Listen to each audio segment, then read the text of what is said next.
Hey guys, it's Paul here at Impulsive Culinarian, and in this video I want to talk to you about my mushroom risotto recipe. Okay, so mushroom risotto, great fall recipe, sticks to the ribs, beautiful comfort food. So you want to get yourself some arborio rice, of course, all right? Some nice thick grains of rice. There's a couple of other varieties you can use, but highly recommend you use arborio rice. That's the best kind. Get a couple of these packs of mushrooms, get a pound or so, and we're going to slice these up and add them in the final stages of this recipe. All right, so every once in a while I'm making something with mushrooms and I peel my mushrooms, you know me, all right? And it pays off because here I am ready to make a mushroom risotto, and I just pack up these 2-cup containers. I got 4 or 5 of them in the freezer. This beautiful, dark brown, rich mushroom broth, okay? So I highly recommend you make your own, and if not, well, you can always buy some, I'm sure, at the store. And what makes it an allergen-friendly is the fact that I'm going to make this dairy-free, all right? There's not any gluten involved here, but the dairy-free component. Now, a couple of instances I'm going to be using where you would normally use butter, I'll be using dairy-free margarine. And of course, I want to add just a little bit of grating, around 3 ounces, half of one of these packs of dairy-free white cheese. Going to grate that up and add it in the last part of the recipe, just to give it some flavor and texture. So let's get into the detailed ingredient list. Here's what you need for my dairy-free mushroom risotto. 8 cups of mushroom broth. You probably won't use the whole batch, but it's good to have 8 cups warmed up just the same. 1/4 cup of dairy-free margarine, and that's going to be used to saute our 1 pound of mushrooms, right? That's 2 packs of around 225 grams. Next, you're going to need a few tablespoons of olive oil, around 3 or so that you can prepare your 6 shallots, which you're going to chop up.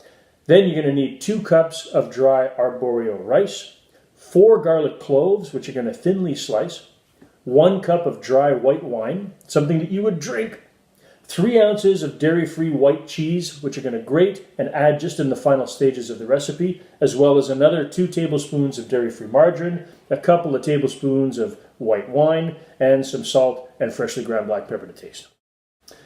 Let's go make some risotto. So now, if you're like us and you're freezing some homemade mushroom broth in advance, that's great, good on you. So get that into a large saucepan, 8 cups, and start melting it down. Now, even if you bought some store-bought stuff, guys, and it's already in a liquid state, you still want to put it in a large saucepan and warm it up and just keep it on a low simmer so that it's ready to go and ladle in. You want to be doing that with warm broth, not cold stuff. So next you want to get your 1 pound of mushrooms, guys, clean them up, peel them if you're like me, okay, and chop them into very thin slices. So while you're chopping up your mushrooms, warm up a non-stick skillet over medium-high heat. So once you got your mushrooms all thinly sliced, get a 1/4 cup of dairy-free margarine into the hot skillet. Okay, let's saute some mushrooms.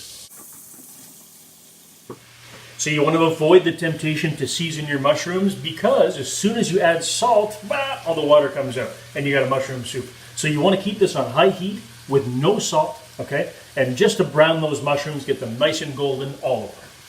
Right, so the mushroom broth is nice and warm, it's fully melted. It's just about to come to a gentle simmer, in which case, as soon as that happens, I'm going to put it down to minimum and keep it covered so that it doesn't evaporate, and then just keep it nice and warm for when I need it to add to the risotto. So be sure to stir your mushrooms and make sure that they get a nice even browning throughout all of those lovely slices. Let's have a look. Yeah, they're starting to look delicious and beautiful, rich, nutty flavor that's coming off of that pan. And as soon as you start to see that all of them have got a little bit of browning, that's when you can start to consider them done. Let them go for another minute or so, and then transfer those out to a fresh, clean bowl. Okay, so next you want to get a half a dozen of these beautiful dry French shallots and chop them up. Onions. Okay, so once you've chopped up your French onions, get yourself a second large saucepan and put that over medium heat.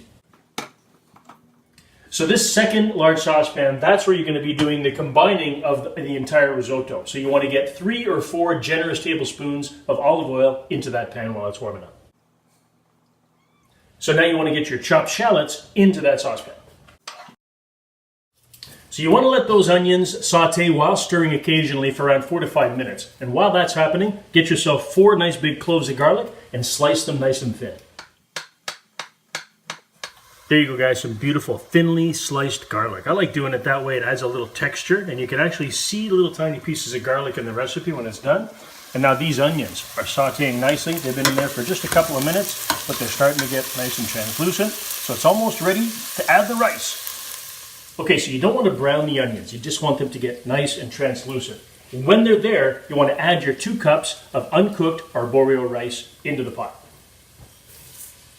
So let the rice and onions go for around 3 or 4 minutes, stir them occasionally, and just get them nice and warm before you add the garlic. Oh, it's gonna be good. You're gonna try and not eat all your mushrooms, right?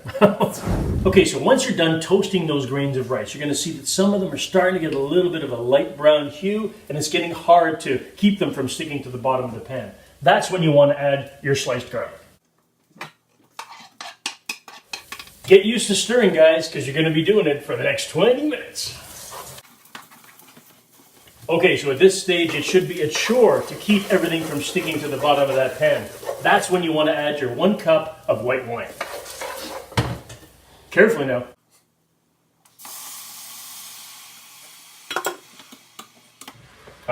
Wine to the rescue.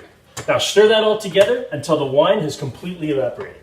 So adding the wine is going to give you a couple of minutes of a break from stirring all that stuff and keeping it from sticking to the bottom of the pot. And guys, let me tell you, this smells absolutely amazing, okay? So that wine is going to sort of absorb into the rice, but a lot of it will evaporate and just impart a beautiful flavor to this base for our mushroom risotto. All right, so here's where the lovely tandem of risotto and broth. Keep them very close together with your broth on minimum just to keep it warm throughout this next process. Get yourself a good ladle, all right? That's around a cup or so, and begin the process of ladling 1 big spoonful at a time into the risotto and keep stirring until it gets almost fully evaporated. Repeat the process for around 20 to 25 minutes. It's not a bad idea to really make sure that the wine you're using is good stuff. Just a taster. Now, my weapon of choice for this risotto is a Pinot Grigio, which I absolutely love. It's my go-to wine, my everyday wine, if you will. Very good stuff, and I don't mind adding a cup of that into a delicious risotto. So in between stirrings, guys, get yourself a little handful of parsley, chop that up and set it aside, just for show-off garnish at the end of the dish. Around the 20-minute mark, you want to take a small spoon of that rice and just taste it, just to make sure that it is essentially cooked all the way through. A small al dente texture is what some people prefer, or a little bit longer to get it nice and soft. Depending on your taste, act accordingly. So guys, I'm at around the 20-minute mark, and it's safe to say that for my tastes, I would consider this risotto almost cooked. So I'm going to add 1 last ladle full of my beautiful mushroom broth, homemade mushroom broth. I'm going to give that a stir, and then I'm going to get to the next step to finish this off. So no matter your preference of doneness, okay, somewhere between 20 and 25 minutes, you're going to hit that sweet spot where it tastes just right to you and the texture is what you like. At that point, you want to take the heat, put it down to minimum, and then you want to add in your grated cheese and the last 2 tablespoons of dairy-free margarine. So as you stir in those last ingredients, guys, you're going to see that the grated cheese and the dairy-free margarine are going to melt together beautifully. And once you're finished, you're left with this beautiful, creamy, thick risotto. Okay, now that can be perfect as far as many people like myself are concerned. Others like to loosen it up a little bit. So the next step is specifically for you. You want to make sure to add 2 tablespoons of white wine just to finish off, but you can use that opportunity to add a little bit more, or even some mushroom broth if you prefer, just to loosen it up to your personal taste, okay? Risotto's very personal, guys. So with the cheese and the dairy-free margarine added in, now it's up to you. I recommend 2 tablespoons or more, depending on your taste, of white wine just to finish off.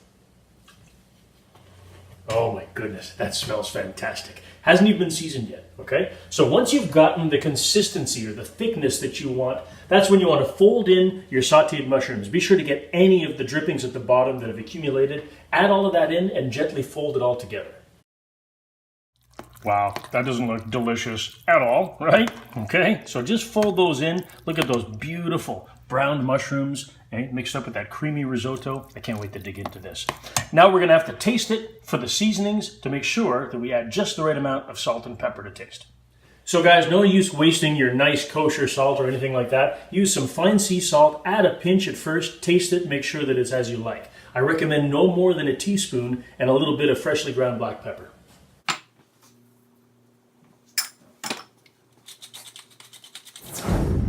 Now there's a fall recipe you can be proud of, guys. A homemade mushroom risotto, all right? Garnished with a little bit of freshly chopped parsley. That's a fantastic recipe for your arsenal. Guys, my name is Paul from Impulsive Culinary, and I hope you enjoyed this video. I had a blast making it. I love risotto. So I encourage you to hit the like button and be sure to subscribe to the channel, guys. Brand new recipe videos coming out every Saturday morning. And I invite you to join me because I open a brand new bottle of wine every Wednesday night. All right, join me for the Wednesday Wines Day live weekly update here on YouTube, Instagram, Facebook, and Twitter. I hope to see you there, and I look forward to seeing you in the next video. Let's give this a shot. I've already had 2 or 3 bites. You know I'm not trying it for the first time,